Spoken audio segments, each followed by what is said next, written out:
Hi besties, I'm Brittany, an adult doll collector, and welcome to my channel.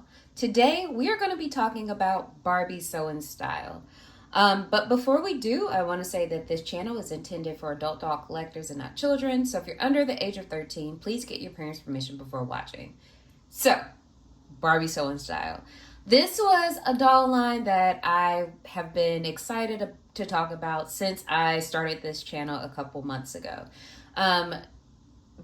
Barbie sewing style dolls were some that I was really looking to add to my collection because I missed out on them when they were first introduced. Like I would see them when I would be walking through Target and be like, oh my God, these dolls are so cute.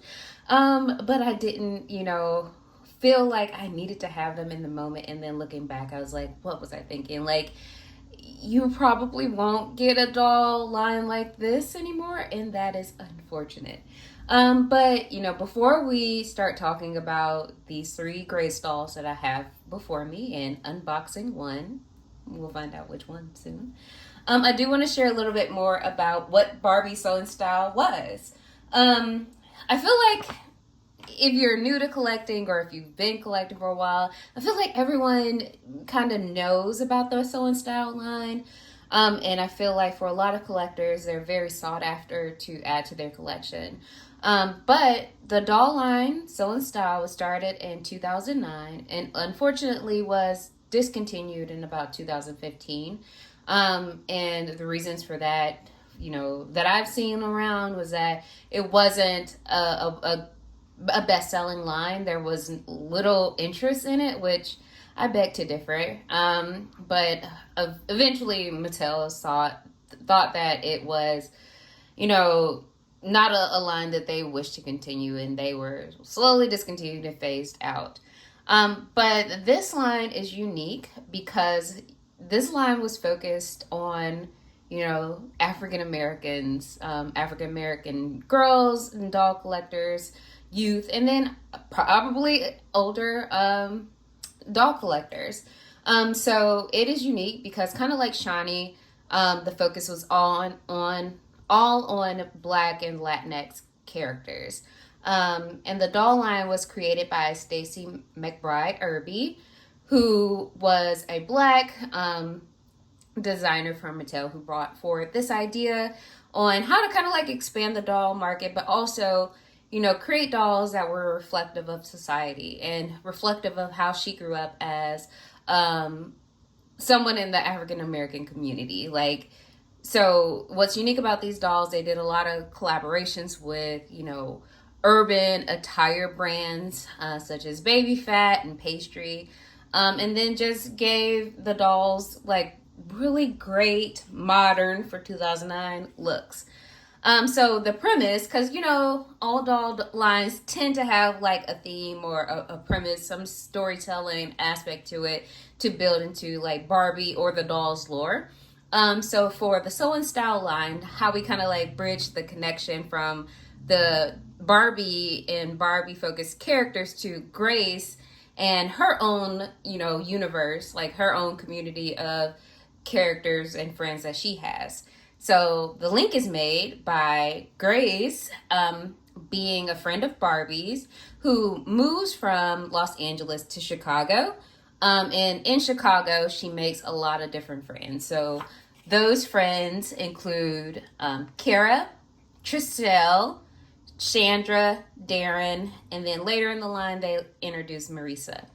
And then Grace and her friends also serve as mentors to like kids, and they're like little Kelly sized dolls that tend to come in like two pack sets with like their mentor.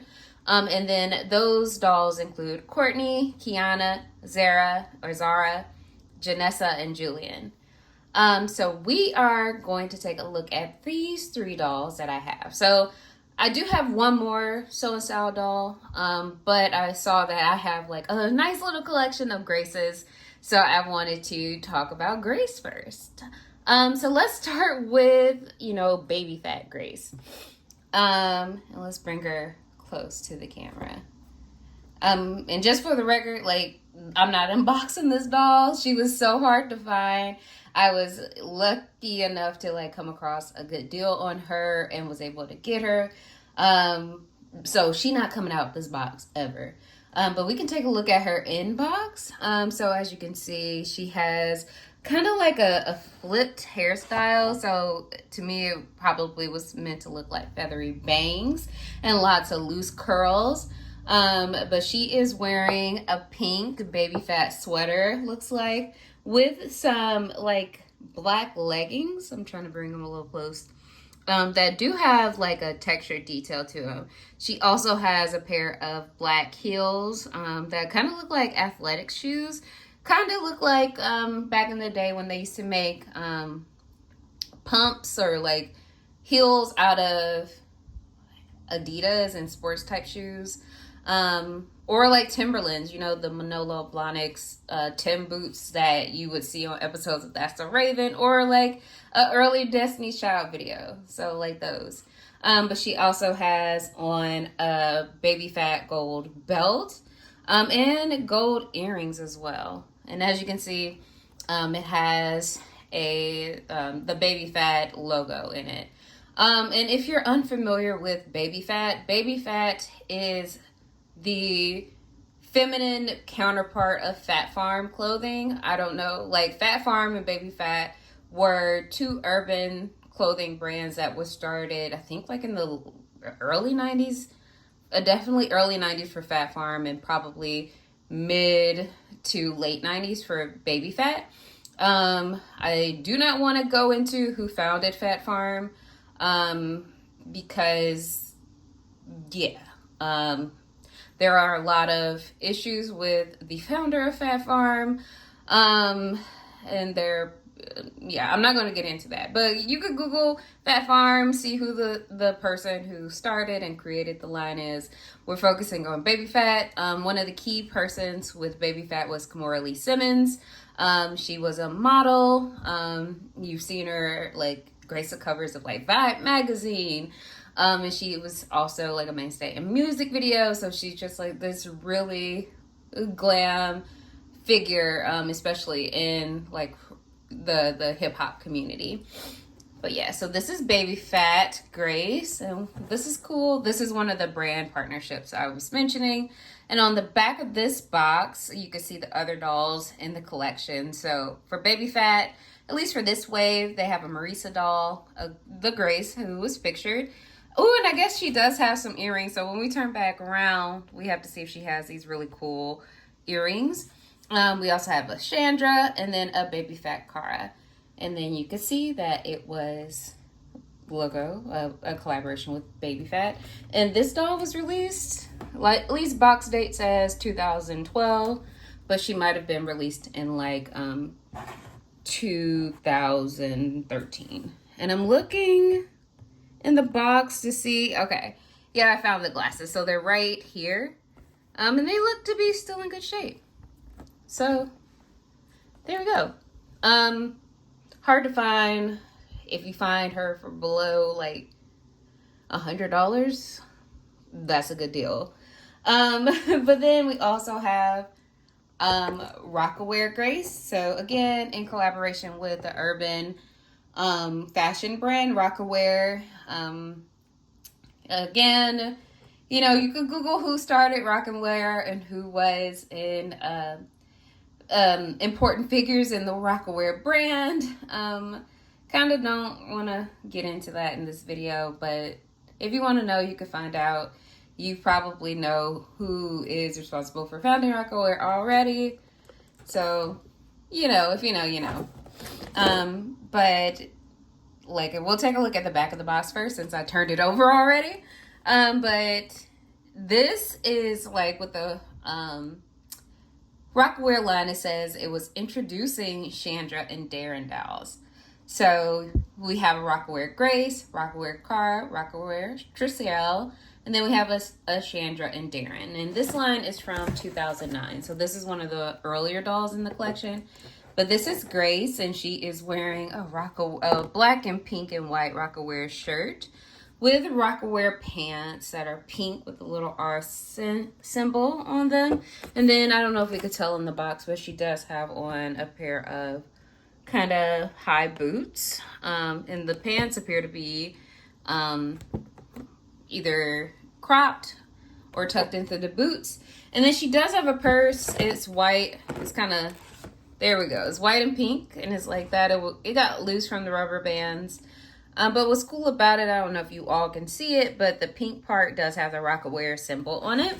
And then she does have a little jewelry. She's wearing a black bracelet and then a gold necklace with the Rocawear symbol.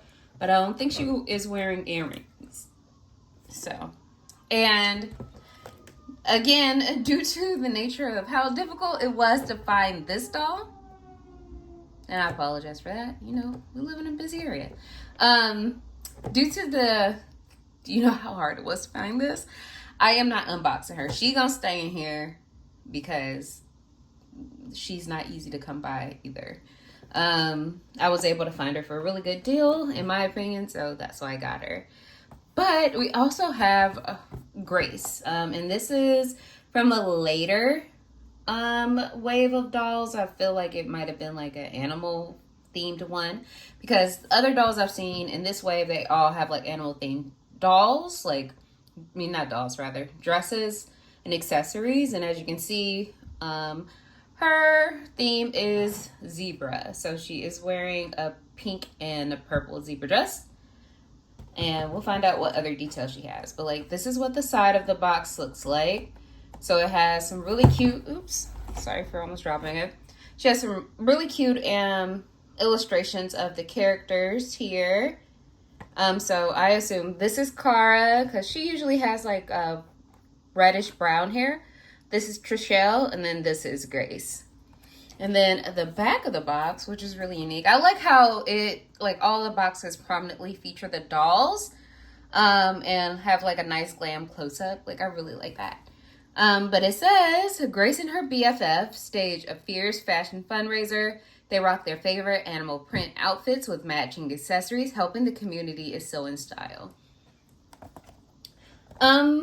I really like this.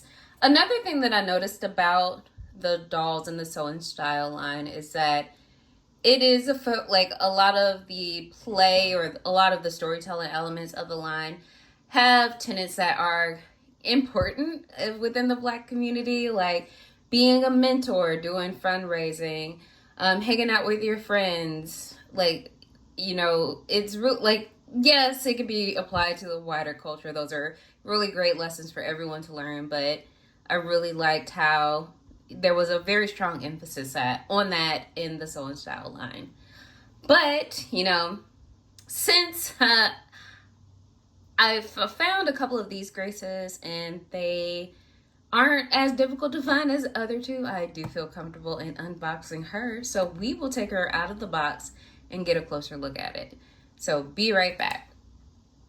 Okay, and we're back. So I moved Baby Phat and Rocawear Grace out of the way so we can have a little bit more focus on, you know, animal print Grace. I don't know the name of it. I think it's just like animal print. I don't know the name of the line. But if you do, let me know in the comments. I would really love to hear it.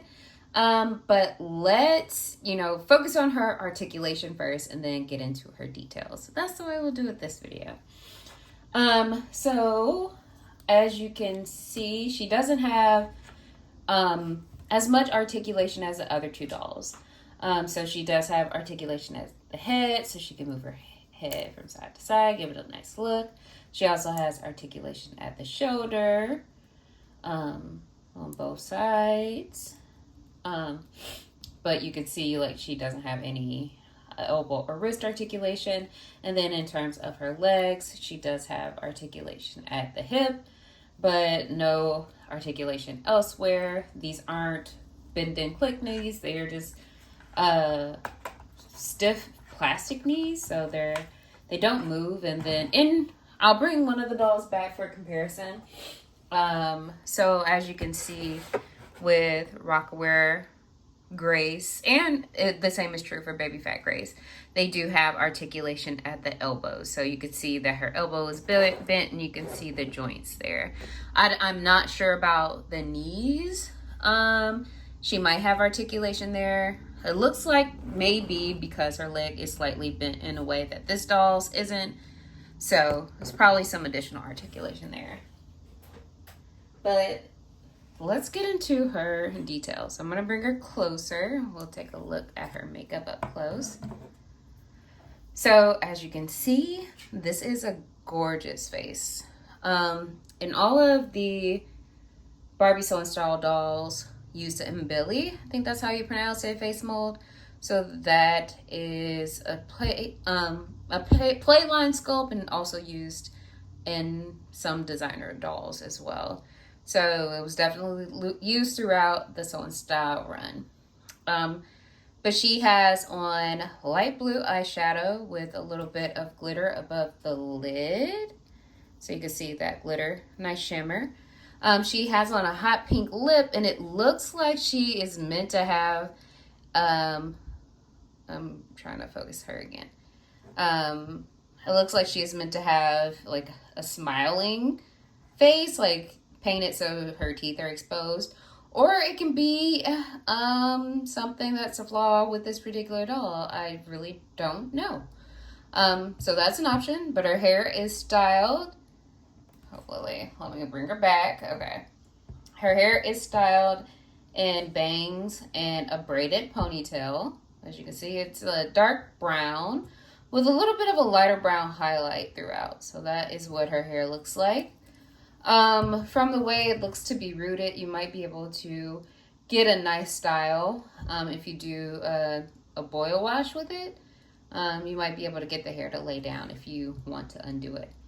But she is wearing a pair of pink earrings. They look to be like circles with maybe like a snake or something in them.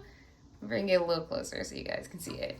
And then in terms of whether they can be removed, they can't, but you can always heat her head up and take it out that way.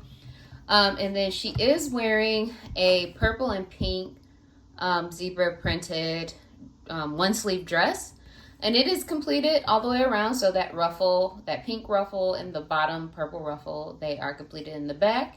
And then it Velcros in the back once at the, a little higher for the strap of the dress and then for the closure in the back of the dress. She also comes with a zebra purse. And this is made from molded plastic. So it's a light purple, pink, and then a darker purple, but it doesn't open. And then she is wearing a pair of pink sandals. And they look to have hearts, like stoned hearts in the front. So that is what that looks like. So that's her. And for all of the Sew and Style dolls, no, not all of them. Now that I think about it, most of them I found on eBay. I did find one on Mercari. And like I mentioned, I was able to get good prices on most of them, in my opinion.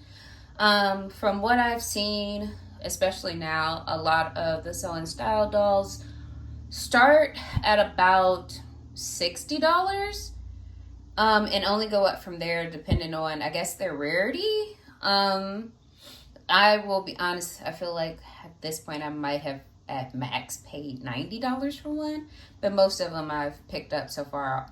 All of the rest of the ones I've had were like $30 to $40, which is more than what they cost at the time of their release. I feel like even for the 2-packs with the doll and her mentee, they might have been maybe like $20. But again, this is a sought after line. Some dolls are hard to find. Some dolls are more expensive, like Chandra is a little more expensive than all the other dolls. And Chandra is a doll that is on my grill. I need a Chandra in my collection. And also Marisa is kind of hard to find. Whenever I see her pop up, she doesn't cost less than $100. So I just like to give everybody that information to work with. I have seen posts of people finding like Soul and Style dolls in the thrift store, so that might be a unicorn fight spotting, but they're out there. But yeah, I just wanted to take time to focus on this line of dolls because it is one of my favorites.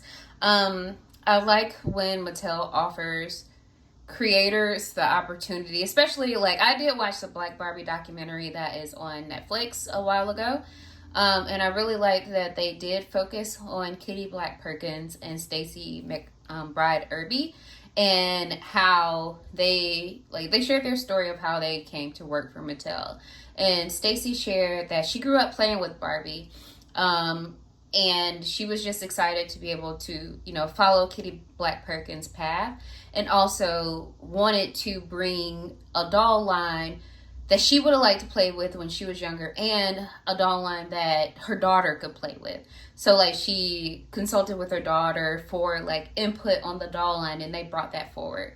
And I just think that's so cool. Like I say this all the time, but I'm Black. If y'all can't see by my hands, can't tell by my voice, but I am a Black woman. I am a Black doll collector.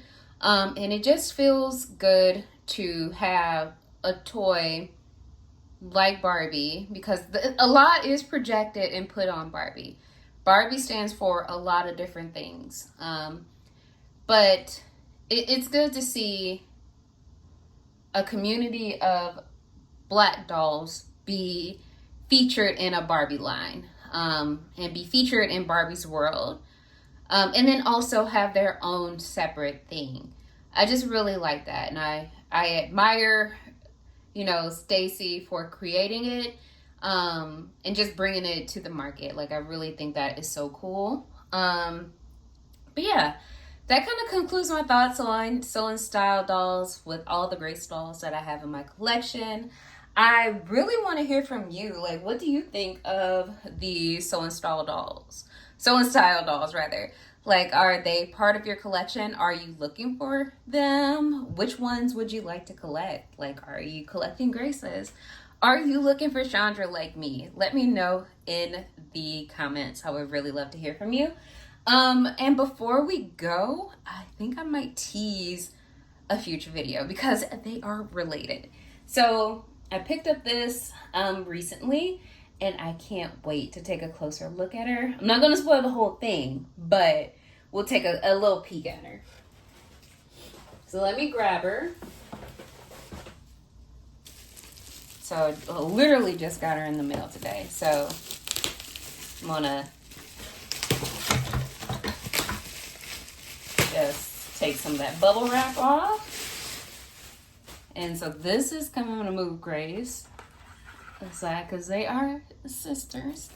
I'm going to move that aside, and then we'll just do a peek. And this is going to be a future video that's coming soon. So, yep. So if you know who that is, I would like to hear it in the comments. And a video about her is coming soon. So until next time, bye bestie.